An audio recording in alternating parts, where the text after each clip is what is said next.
Donc, nous allons regarder maintenant la proposition de corriger du cas 2. Comme vous avez pu le constater, beaucoup de situations étaient similaires au cas 1.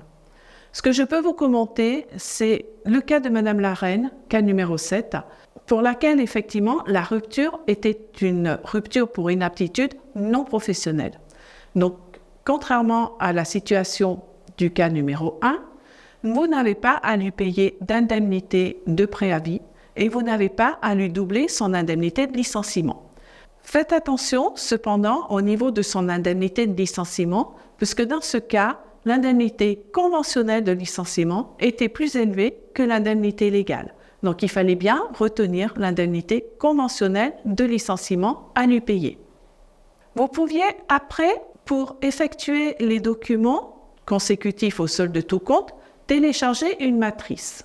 Sur cette matrice, vous retrouviez un exemple de certificat de travail.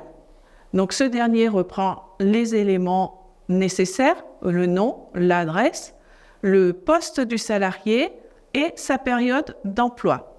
N'oubliez pas de stipuler éventuellement sur le certificat de travail que le salarié bénéficie du maintien à titre gratuit de sa couverture santé et prévoyance. Pour les personnes qui ne bénéficieraient pas de ce maintien, il n'y a aucune mention à mettre dans le certificat de travail.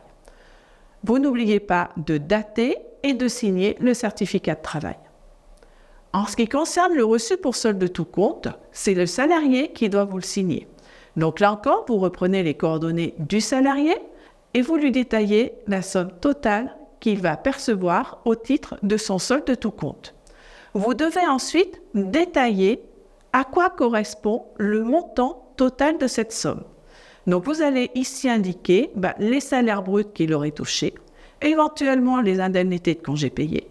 Si toutefois il a touché une prime de précarité ou une indemnité de licenciement ou toute autre prime, vous allez à ce moment-là le détailler sur le reçu pour solde de tout compte. Vous n'oubliez pas de le faire en 2 exemplaires pour qu'il y en ait un pour le collaborateur et un pour vous-même. Et enfin, vous n'oubliez pas de stipuler l'article L234-20 du Code du travail qui lui indique qu'il a le droit de dénoncer ce solde de tout compte dans un délai de 6 mois à compter de sa signature.